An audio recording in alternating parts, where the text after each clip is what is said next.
जो भी सामूहिक निर्णय होगा, यदि पार्टी ने मुझे उचित समझा तो मैं चुनाव लड़ूंगा, नहीं तो एक कार्यकर्ता की भांति पार्टी का काम करूंगा। अभी हमारे साथ में है भारतीय जनता पार्टी के वरिष्ठ नेता सुशील तिवारी जी, जो कि महापौर प्रतिनिधि भी हैं। कुछ ही समय में आचार संहिता लग जाएगी और आचार संहिता लगते ही चुनाव की तारीखों का ऐलान भी हो जाएगा। मैंने चुनाव भी लड़ा, परंतु मैंने देखा कि आधे वार्डों में पार्टी को पोलिंग एजेंट तक नहीं थे, तो मैंने निजी स्तर पर अपने पोलिंग एजेंट बनाए। कालखंड की याद करना चाहिए कि जब सागर से भोपाल जाते थे तो 8 और 10 घंटे में भोपाल पहुंच पाते थे। उस कालखंड की बात करें तो भोपाल और सागर संभागीय मुख्यालय तक पे बिजली नहीं आती थी। लेकिन ऐसा आपको क्या कारण बना, ऐसी क्या विचारधारा बनी कि आपने कांग्रेस से भारतीय जनता पार्टी को ज्वाइन किया? कांग्रेस के जो संगठन है, नीचे वह संगठन नाम की कोई चीज ही नहीं है। एक प्रकार से गिरोह काम करते हैं। महापौर पद के चुनाव के लिए उन्होंने मेरी धर्मपत्नी के लिए टिकट दिया और इतना बड़ा सम्मान और गौरव दिया। मैं आखिर ये भी पूछना चाहता हूँ कि मंत्री भूपेंद्र सिंह जी के व्यक्तित्व के बारे में आप कुछ बातें बताएं, जिस व्यक्तित्व ने आपने थोड़ा कठिन सवाल किया है। और जहां तक उनके व्यक्तित्व की और कृतित्व की बात है, तो भूपेंद्र सिंह जी की जब व्यक्तित्व कृतित्व की बात आती है तो समय भी कम पड़ता है और शब्द भी कम हो जाते हैं। बोलने अनंत शब्द हैं जो उनके व्यक्तित्व के बारे में है।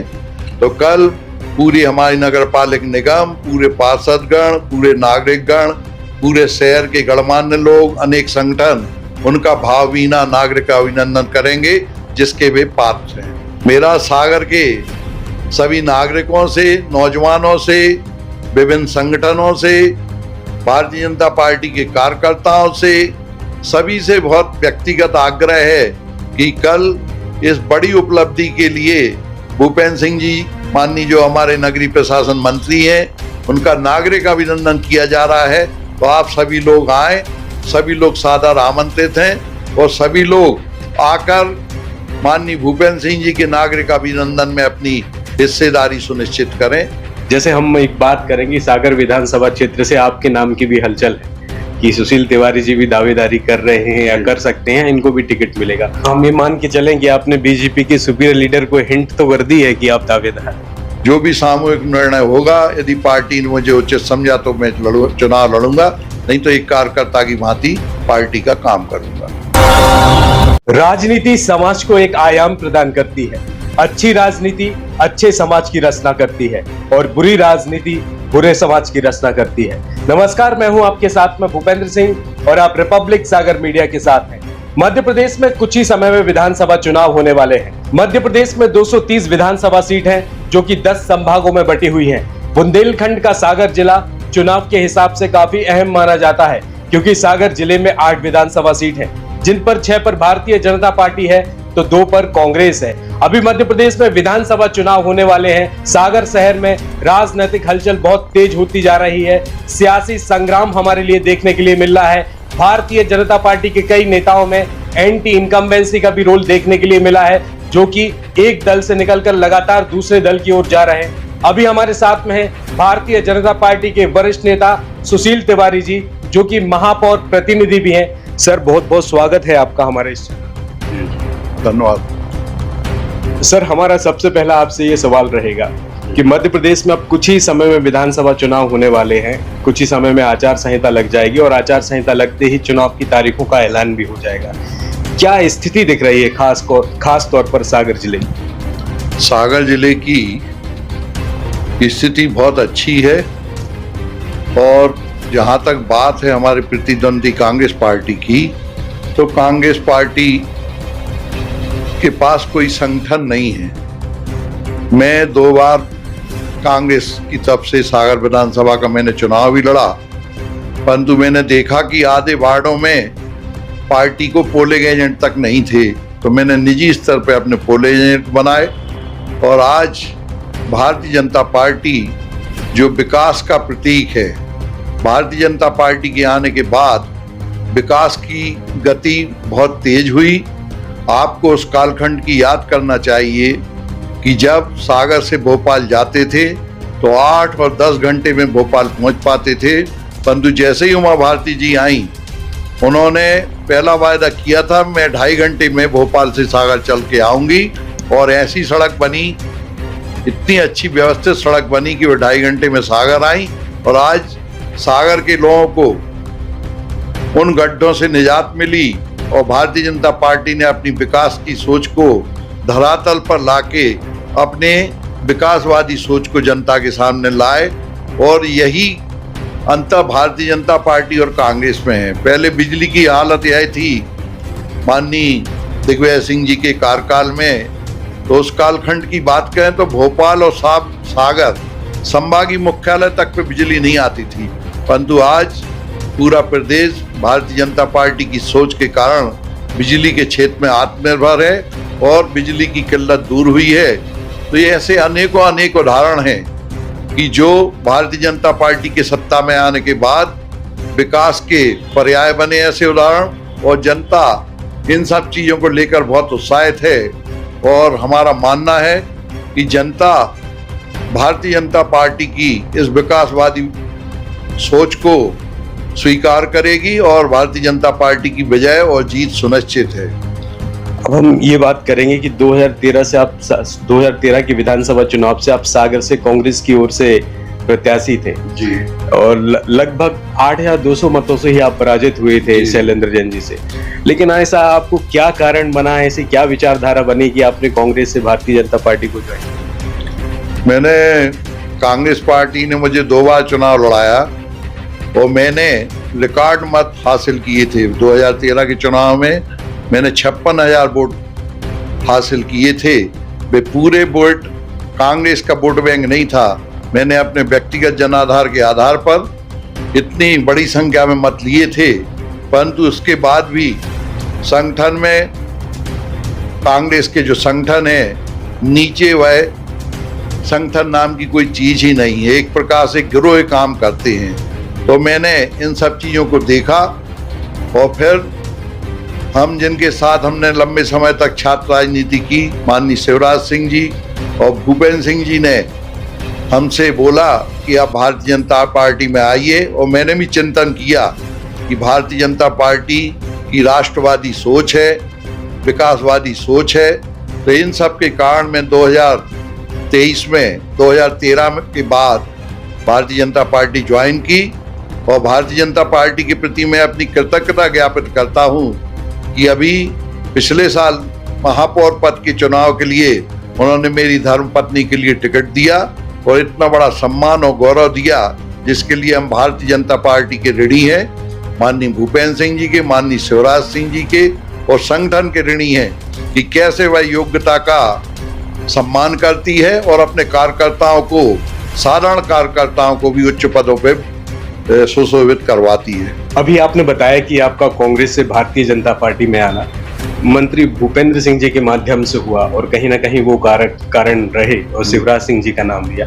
मैं आखिर ये भी पूछना चाहता हूँ कि मंत्री भूपेंद्र सिंह जी के व्यक्तित्व के बारे में आप कुछ ऐसी कुछ बातें बताएं जिस व्यक्तित्व ने आपको उनका गुलाम बना दिया। आपने थोड़ा कठिन सवाल किया है। वैसे मैं 42 साल से, बल्कि 42-43 साल से छात्र जीवन से उनके साथ रहा हूँ, और जहाँ तक उनके व्यक्तित्व की और कृतित्व की बात है, तो भूपेंद्र सिंह जी की जब व्यक्तित्व कृतित्व की बात आती है तो समय भी कम पड़ता है और शब्द भी कम हो जाते हैं। बोलने अनंत शब्द हैं जो उनके व्यक्तित्व के बारे में है, परंतु उनका व्यक्तित्व जो है वह बहुत बहुआयामी व्यक्तित्व है। हमेशा उनकी एक विजनरी सोच रहती है, और आप देखते होंगे कि जब मध्य प्रदेश में कोई भी बड़ा टास्क होता है, चाहे वह कुंभ का हो, चाहे अमित शाह जी की सभा हो, चाहे मोदी जी की सभा हो, या भारतीय जनता पार्टी की जो भी संगठन के बड़े बड़े टास्क रहते हैं, बड़े बड़े दायित्व रहते हैं, तो हमेशा भूपेंद्र सिंह जी एक विशिष्ट भूमिका में सबके सामने खड़े आते हैं। जहाँ तक सागर की बात है, तो उनकी विजनरी सोच के कारण स्मार्ट सिटी में सागर को उन्होंने जुड़वाया।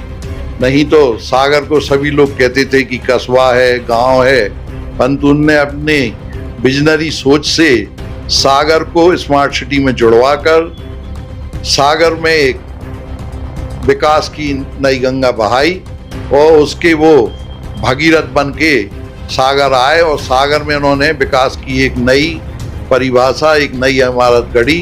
तो ऐसा उनका व्यक्तित्व है। जहाँ तक बात है, अभी मैं हाल का एक उदाहरण देना चाहूँगा कि इंदौर हमारी महामहिम राष्ट्रपति महोदय आई थी, तो उनको स्मार्ट सिटी के अच्छे कामों के लिए पूरे देश में मध्य प्रदेश को पहला पुरस्कार प्राप्त हुआ। वह पुरस्कार हम सबके गौरव हमारे नेता माननीय भूपेंद्र सिंह जी ने ग्रहण किया। तो हम सागर वासियों के सीना भी गर्व से चौड़ा हो गया कि ऐसा विजनरी वाला, सोच वाला नेता है हमारा, ऐसा मंत्री है जो हमेशा विकास की बात करता है, विकास की सोच रखता है। आप सामान्य रूप से खुरई चले जाएं, मालतौन, बरोदिया, बांदरी, तो आप देखेंगे कि किस प्रकार से उन्होंने वहाँ की कायाकल्प कर दिया है। तो माननीय भूपेंद्र सिंह जी की बहुत ही विकास वाली सोच है और कार्यकर्ताओं के लिए भी, जनता के लिए वे लगातार उनके सुख दुख में काम करते हैं। तो मैं यह मानता हूँ कि ऐसे ही हमारे नेता होना चाहिए जो जनता का भी ख्याल रखें, कार्यकर्ता का भी ख्याल रखें और विकास के प्रति सदैव अग्रशील रहें। तो ऐसे हमारे माननीय भूपेंद्र सिंह जी का व्यक्तित्व है कि वे लगातार उनके दिमाग में विकास के लिए चिंतन चलता रहता है। यही मेरा कहना है। और इसी बात को लेकर जो इंदौर में उनको महामहिम ने पुरस्कृत किया है, मध्य प्रदेश में नंबर 1 जो देश में आया है, उनको पुरस्कार मिला है, उस बात को लेके सागर नगर पालिका निगम कल उनका नागरिक अभिनंदन करने जा रही है और म्युनिसिपल स्कूल के बाहर पूरे शहर के गणमान्य लोग, नागरिक लोग उनका आत्मीय नागरिक अभिनंदन करेंगे और उनके प्रति शहर अपनी कृतज्ञता ज्ञापित करेगा कि वे किस प्रकार से काम कर रहे हैं। उस बात को लेकर शहर के लोगों में बहुत हर्ष का और खुशी का माहौल है। और इस अवसर पर मैं एक और बड़ी उपलब्धि को बता देना चाहता हूं कि कल वो 100 करोड़ की लागत से शॉपिंग कॉम्प्लेक्स और मल्टी लेवल पार्किंग का भूमि पूजन भी करेंगे, जो सागर के विकास में एक मील का पत्थर साबित होगी। तो कल पूरी हमारी नगर पालिका निगम, पूरे पार्षदगण, पूरे नागरिकगण, पूरे शहर के गणमान्य लोग, अनेक संगठन उनका भावभीना नागरिक अभिनंदन करेंगे जिसके वे पात्र हैं। मेरा सागर के सभी नागरिकों से, नौजवानों से, विभिन्न संगठनों से, भारतीय जनता पार्टी के कार्यकर्ताओं से, सभी से बहुत व्यक्तिगत आग्रह है कि कल इस बड़ी उपलब्धि के लिए भूपेंद्र सिंह जी माननीय जो हमारे नगरीय प्रशासन मंत्री हैं, उनका नागरिक अभिनंदन किया जा रहा है। तो आप सभी लोग आए, सभी लोग सादर आमंत्रित हैं और सभी लोग आकर माननीय भूपेंद्र सिंह जी के नागरिक अभिनंदन में अपनी हिस्सेदारी सुनिश्चित करें। जैसा कि सबको विदित है कि आप महापौर प्रतिनिधि भी हैं, जानकारी है कि आपकी पत्नी अभी महापौर हैं, संगीता तिवारी जी। हम ये बात करना चाहेंगे 2022 में जब वो महापौर बनी, अब 2023 वर्ष चल रहा है, तो एक वर्ष में क्या क्या उपलब्धियां रही? हम तो बताएंगे ही आपको, जनता से आप पूछें तो ज़्यादा उचित रहेगा, क्योंकि स्वयं की उपलब्धियां बताने से उनकी सही जो प्रमाणिकता सिद्ध नहीं होती है जब तक जनता उपलब्धियों पे अपनी मोहर ना लगाए। वैसे छोटी छोटी मैं बात बताना चाहता हूँ कि 1 साल हो गया जब लगभग मेरे कार्यकाल को, धर्मपत्नी के कार्यकाल को महापौर पद के लिए, तो हम लोगों ने जो आज़ादी के बाद एक बड़ा काम था, 3.5 लाख जनता से जुड़ा मुद्दा था कि पूरे शहर में डेयरी थी, गोबर था, दुर्घटनाएं होती थी, अनेक हमारी माताएं बहनें, नौजवान भैंसों के कारण, गाय के कारण, बैल के कारण दुर्घटना के शिकार हुए। कई लोगों की कूल्हे की हड्डियां टूटी, हाथ पैर की हड्डियां टूटी और कई लोग काल के गाल में भी चले गए। परंतु हमने अपनी दृढ़ इच्छा शक्ति और दृढ़ संकल्प के जरिए सागर से डेयरी विस्थापन का संकल्प शुरू किया और आज लगभग पूर्णता की ओर है। सागर में कहीं भी आपको, पहले आप देखते थे परकोटा पे दौड़ लग रही है भैंसों की, गोपालगंज में लग रही है दौड़, बड़ा बाजार में भैंसें विचरण कर रही हैं। आज कहीं भी जाएंगे तो ना आपको गोबर के ढेर दिखेंगे, ना नालियां चौक हो रही हैं, ना भैंसों के झुंड दिखेंगे। तो यह एक बड़ी उपलब्धि है क्योंकि ये 3.5 लाख जनता से जुड़ा सवाल था। आज जनता राहत महसूस कर रही है और जनता हमें, जब हम निकलते हैं संपर्क पर, तो सब जगह बताती है कि सुशील भाई आपने बहुत अच्छा काम किया और यह काम सब लोग देख रहे हैं। ऐसे ही सिटी बस का काम आप देखें, ऑटो में 100 रुपये लगते थे। सागर में आम आदमी की तनख्वाहें 8 से 10 हजार है। मध्यम वर्ग और निम्न वर्ग के लोग ज्यादा हैं। उनकी आर्थिक स्थिति ऐसी नहीं रहती है कि वे स्टेशन से उतरे तो 100-200 रुपये ऑटो में खर्च करके अपने घर पहुंचे।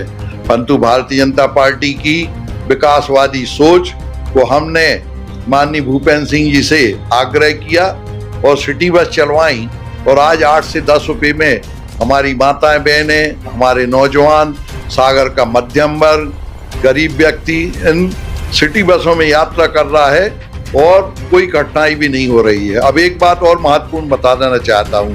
पहले हमारी जो माताएं बहनें ऑटो में जाती थी या टेम्पो में जाती थी तो उनके स्वाभिमान की रक्षा करना भी कठिन रहता था। कई बार उनके साथ बदतमीजी होती थी, उनके स्वाभिमान को ठेस पहुंचती थी।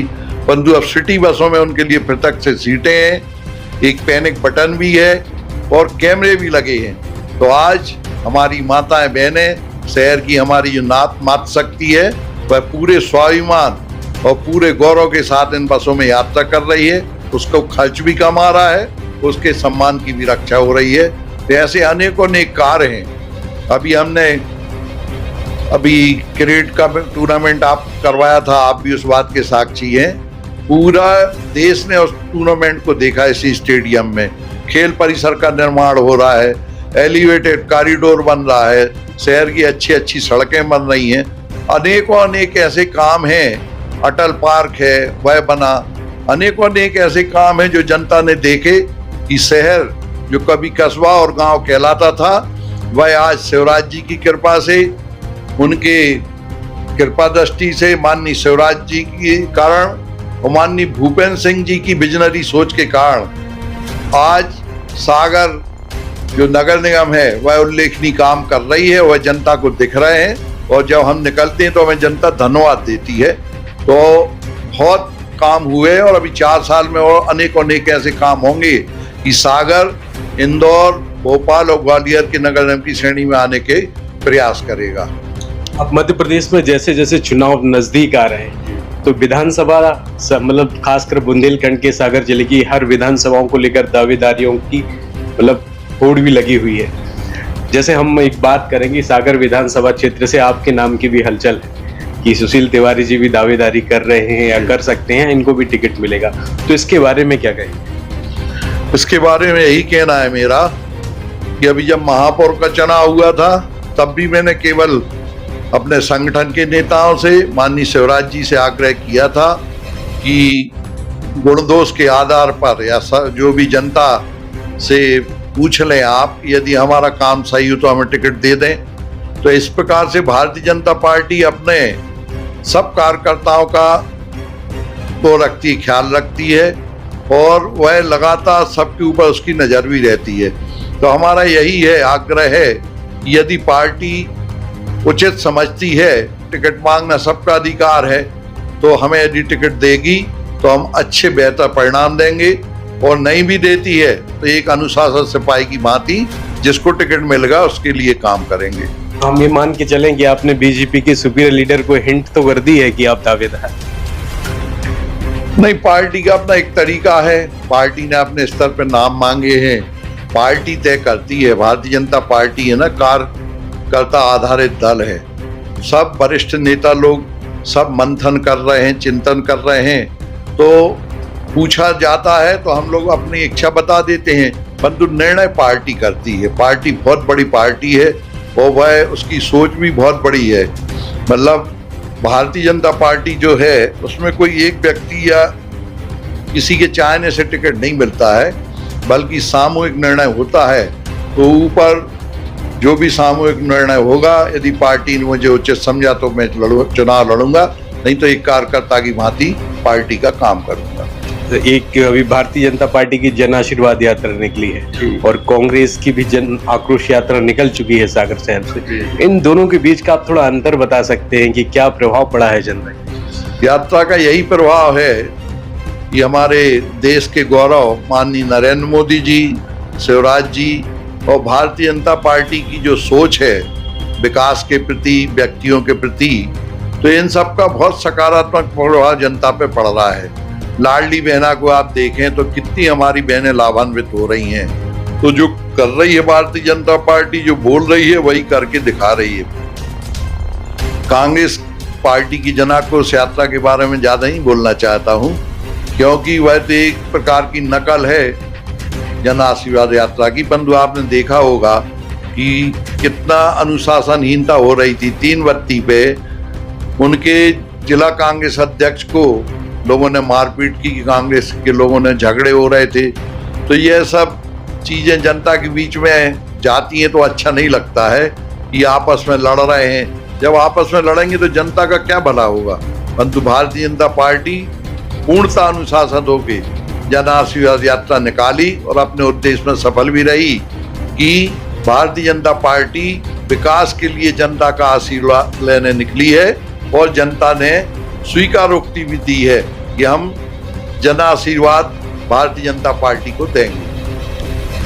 अब आखिरी सवाल है मेरा जी। मध्य प्रदेश में चुनाव है, अभी जैसे ही चुनाव का अनाउंसमेंट होगा मतदान का एक दिन भी आएगा। मतदान देते समय मतदाताओं को किन किन बातों का ध्यान रखना चाहिए और क्या सोच विचार कर मतदान करना चाहिए, उस विषय में आप मतदाता से कुछ अपील करना चाहिए। मतदाताओं से मेरी यही अपील है, यही आग्रह है कि ये हमारे जीवन में हमारे बच्चों को, आने वाली पीढ़ियों को एक वोट से बहुत ज्यादा अंतर पड़ता है। तो हमें बहुत सोच समझ के निर्णय लेना चाहिए अपने वोट का।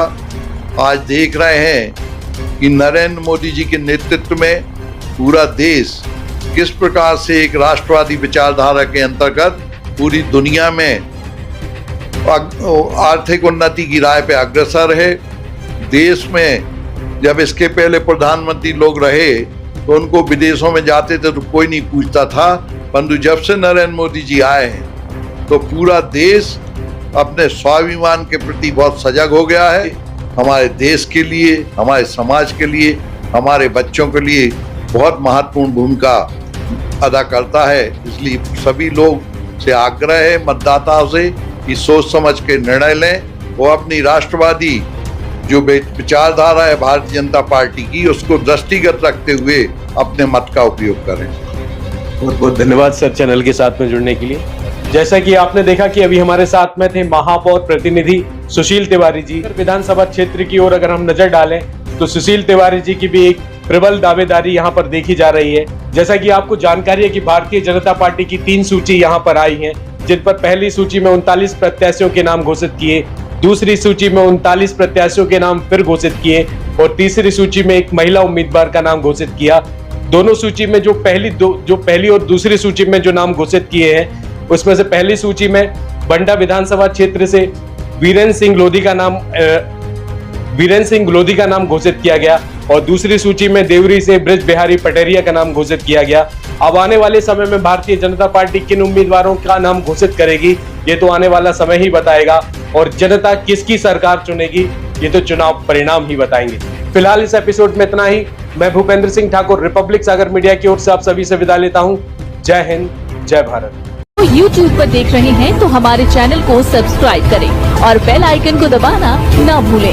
अगर आप Facebook पर ये वीडियो देख रहे हैं तो हमारे पेज को लाइक